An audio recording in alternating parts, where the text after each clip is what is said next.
Anúncio do Evangelho de Jesus Cristo segundo Mateus. Glória a vós, Senhor.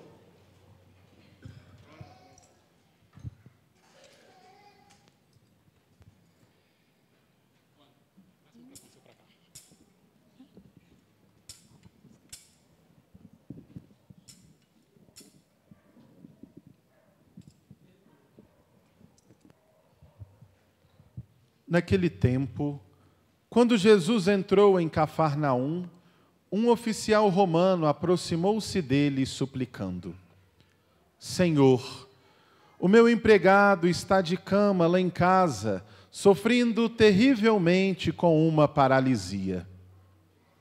Jesus respondeu: Vou curá-lo.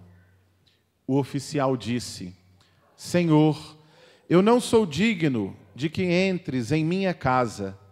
Dize uma só palavra e o meu empregado ficará curado. Pois eu também sou subordinado e tenho soldados debaixo de minhas ordens. E digo a um vai e ele vai, e a outro vem e ele vem. E digo ao meu escravo, faze isto, e ele faz. Quando ouviu isso, Jesus ficou admirado e disse aos que o seguiam: Em verdade vos digo, nunca encontrei em Israel alguém que tivesse tanta fé. Eu vos digo, muitos virão do Oriente e do Ocidente e se sentarão à mesa no reino dos céus, junto com Abraão, Isaque e Jacó. Palavra da salvação. Glória a vós, Senhor.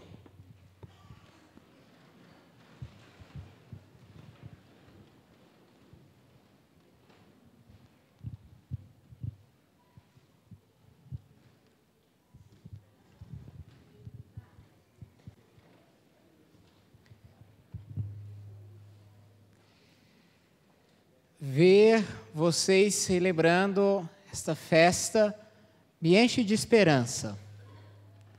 Que bonito. Ver em plena segunda-feira, a igreja cheia, tantas pessoas cantando, louvando, alegres, pessoas de toda a idade, não só idosos, que costumam sempre estar na igreja, mas também jovens, adultos, crianças, todos no canto de louvor, palmas, alegria, louvando a Deus por tantas maravilhas que Ele faz em nossa vida, louvando a Deus pela grande maravilha que Ele fez na vida de Maria, escolhendo-a para ser mãe do Filho de Deus e preparando tudo nos mínimos detalhes para que ela fosse mãe digna dEle, preservando-a até do pecado. Pois é, ver vocês celebrando me enche de esperança. E olha que às vezes eu acho que é difícil ter esperança. Não sei vocês, mas ligar o noticiário, se eu estivesse em casa agora assistindo o Jornal Nacional, que tristeza. É guerra na Europa, a Ucrânia sendo invadida há tanto tempo, aquela guerra que parece não vai acabar mais. Depois que começou essa guerra, esse assunto que parecia até um pouco esquecido, agora esses grandes, os poderosos, acham que é uma solução possível de novo. Estamos lá no Oriente Médio, a terra de Jesus, a terra de Nossa Senhora, de novo em guerra, de novo naquela mortandade horrível, aquela situação difícil que a gente vê entre Palestina e Israel. Imagens muito fortes, que tem até evitado de ver. Agora aqui no nosso quintal, vizinhos aqui, a Venezuela está planejando invadir a Guiana. Nós nem lembrávamos que a Guiana existia, né? Está aí. O noticiário que eles estão querendo anexar um território que dizem ser deles. Deus queira que não vá para frente, mas pode ser potencial de guerras. Por aí vai. São notícias tristes que nos tiram sossego, um calor e uma tal de mudança climática, dizendo que mesmo com esse ano tão quente, ele pode ser o mais fresco do próximo, do resto das nossas vidas. E coisas que nos tiram a paz, nos tiram o sossego. Vem de uma cidade, gente, eu estou trabalhando numa cidade com 50 mil habitantes, pequena, mas que tem vivido uma difícil situação de violência por causa do tráfico de drogas. 2 gangues rivais, vários jovens morreram esse ano lá. Acredito com 6, 7 já, perdi até as contas. Um foi assassinado na praça, no centro da cidade. Mas a minha maior tristeza, todos jovens, os mais novos do que eu. E fico realmente assim, triste e correndo o risco de perder a esperança. Mas olha, quem tem fé, a esse não pode perder a esperança. Por isso, estar aqui com vocês, celebrando esse bonito tempo do Advento, me enche de esperança. Esse tempo foi feito para nós lembrarmos da promessa final de Deus para nós. Nós lembrarmos daquilo para o qual nós fomos preparados.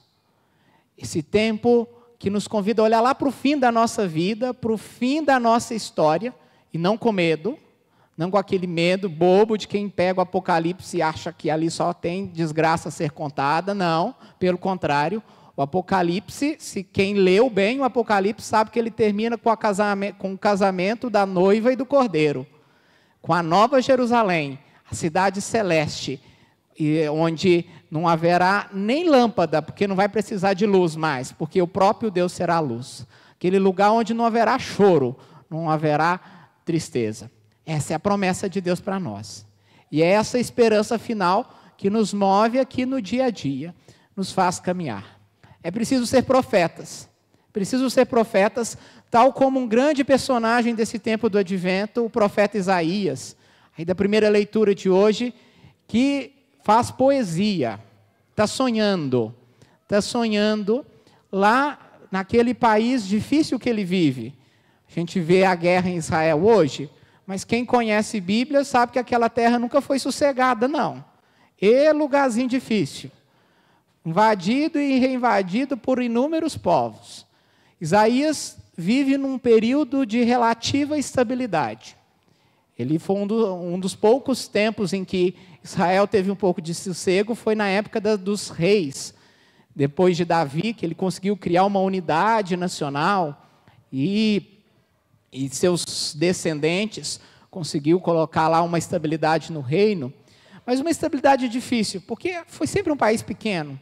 Tinham nações maiores, lá da Mesopotâmia, do Egito, os filisteus, os moabitas ali perto, beirando, e não dava muito sossego. Isaías, sabendo da instabilidade, o reino do norte já estava sendo invadido, já ameaçava ruir.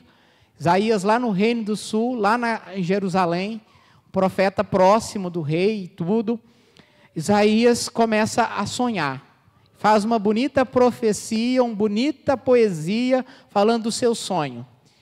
E ele sonha Jerusalém, essa cidade situada no Monte Sião, no alto de um morro, essa cidade que vai ser o lugar para o qual todas as nações virão. Mas não virão para fazer guerra, não. Não virão com armas. Virão para louvar o Senhor no templo de Jerusalém. Ele sonha com isso. Sonha as nações vindo. Daqui será o lugar de onde sairá a lei, de onde sairá a palavra do Senhor e as pessoas se sentirão tocadas. E as armas vão virar instrumentos de trabalho. As armas virarão foices, as armas virarão arado, terra trabalhada. Vão virar coisas para fazer as pessoas comerem. Ah, que bonito essa poesia de Isaías. Que linda, é uma das páginas mais famosas da Bíblia. Não sem razão, porque aqui ele sonha alto. Sonha com aquela terra onde estrangeiros sempre vieram para derrubar, para destruir. Ele sonha que aquela terra um dia será um lugar de paz, onde as nações virão para rezar, virão para louvar. E as armas serão transformadas em enxadas, em foices, em objetos de trabalho. Que bonito. E sabemos que Isaías, quando ele fazia essas profecias, talvez ele não tinha clara consciência disso, mas Deus tinha um plano maior para Isaías. Ele é um profeta que anuncia a vinda de alguém maior. Hoje nós, cristãos, depois de Jesus, a gente consegue ler Isaías com outros olhos, porque a gente sabe que ele estava anunciando também Jesus. Talvez nem o próprio Isaías tivesse consciência de como Deus o estava usando para ser instrumento naquele momento. E hoje Jesus, de fato, sonhando, acho bonito a cena do evangelho de hoje, porque ele mostra realmente, já tem uma pequena antecipação de alguém vindo e chegando até Jesus. É interessante que para nós cristãos, Jesus é o novo templo. Lembram que ele disse, eu destruirei esse templo em 3 dias, o reconstruirei. E São João ainda nos vai falar seu evangelho, ele falava do templo do seu corpo. Nós sabemos Jesus como novo templo. E agora vem um estrangeiro, vem um romano, um centurião, um soldado, conversar com Jesus. E ele vem, dessa vez não vem para matá-lo, outros virão para matá-lo depois, né, soldados romanos. Mas agora esse daqui vem não para matá-lo, mas esse soldado romano vem para rezar, para louvar, para pedir. Senhor, eu não sou digno que você entre na minha casa, eu sou pagão. Não sou membro do povo de judeu, não sou membro do povo eleito. Sou digno que você entre na minha casa. Mas fala uma palavra e o meu servo que está lá de cama, lá em casa, será curado. Fala uma palavra, eu não quero lhe tornar impuro. Respeito sua religião, Jesus. Mas vai lá, diga uma palavra. E olha, eu sou soldado, eu tenho que obedecer a ordem dos meus superiores, eu tenho que dar ordem aos meus subalternos. Sei que o Senhor manda em tudo. Então, se o Senhor vai dizer uma palavra, eu sei que o meu empregado vai ficar curado. Bonito essa cena, porque aí a gente vê, de certa maneira, a profecia de Isaías começar a ser cumprida. Porque vem um estrangeiro rezar e não matar, não vem fazer guerra e violência. E bonito é Jesus que tem esperança nas pessoas. Jesus tem esperança. Como um judeu, nessa hora era para ele estar cheio de preconceitos. A gente esquece que Jesus era judeu, né? E judeu se acha o membro do povo eleito, o povo escolhido de Deus. E os outros povos não são dignos. Jesus poderia simplesmente falar, olha, quem é você para vir falar comigo? Quem é você? Mas não. Olha como Jesus é paciente, Jesus sabe reconhecer o exemplo de fé desse homem. E ele ainda vai dizer, olha, eu nunca encontrei em Israel, no meu povo, alguém com tanta fé. Olha esse Jesus que sabe ver o melhor nas pessoas. Mesmo, apesar do preconceito e do mundo lá, ensinando ele a ver de outra maneira. E aí, nessa nova possibilidade, nesse novo caminho, o Jesus até volta a sonhar, e Jesus se faz profeta, sonha junto com Isaías. Vai vir um tempo que muitos das nações do Oriente, do Ocidente, então do leste e do oeste, vão vir tudo e se sentar no reino, na mesa de Abraão. A mesa de Abraão é a mesa dos judeus, os judeus são os filhos de Abraão, né? Os descendentes de Abraão. Então essa mesa não vai ser só deles, vai ser de todas as nações, de todos os povos. Olha aí Jesus sonhando. Fico pensando, né? Hoje com essa guerra lá, quanto falta eles lerem a própria Bíblia, né? Esse povo assim, tem gente ainda aqui no Brasil que não sabe nem ler Bíblia, né? Está lá achando que Deus tem lado na guerra, né? Que Deus está do lado de Israel. Esqueceu de falar que Deus não tem mais um povo preferido não, né? Jesus mostrou que agora Deus é pai de todos os povos. Agora a igreja é formada, como nos diz o Apocalipse, por um povo de todas as raças, línguas e nações. Tanto é que nós nem somos judeu, né? Nós somos brasileiros. Estamos no outro canto do mundo. Para o judeu nós somos pagão ainda. Mas nós acreditamos que somos membros do novo povo de Deus, a igreja. E agora nessa igreja aí já não precisa ter nacionalidade, não precisa nascer em determinado lugar para ser, não. Essa igreja é para todos, para todos. Aqui, de certa maneira, nessa igreja de Jesus, esse sonho de paz se concretiza. Esse sonho de uma igreja que é católica, como o nosso nome diz. Sabe o que católico quer dizer? Universal. Acho que a gente tinha que até processar o Edir Macedo, porque ele usou o nosso nome, só traduziu para o português, que católico é grego, mas o nome da igreja dele é o mesmo nome da nossa. Universal. Nós queremos ser universais. Nascemos desde com esse sonho de não ser uma igreja de um paizinho, de um povo, de uma cultura, mas uma igreja de todos os povos. Uma igreja da paz. Como nos diz São Paulo na carta aos Efésios, nós cremos que na cruz de Cristo, o seu sangue derramado dividiu o muro, derrubou o muro da inimizade que dividia judeus e pagãos. Não tem mais esse muro. Somos todos membros agora de um novo povo. Bonito, bonito esse sonho de paz. E aí, gente, diante desses profetas de Isaías, de Jesus, acho que nós não podemos sair os mesmos, né?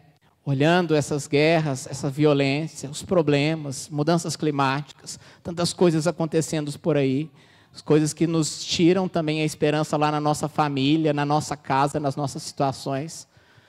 Acho que a gente tem que recuperar esse sonho de Deus, esse sonho, e ver esses sinais de esperança. Jesus conseguiu ver esse sinal de esperança num único pagão.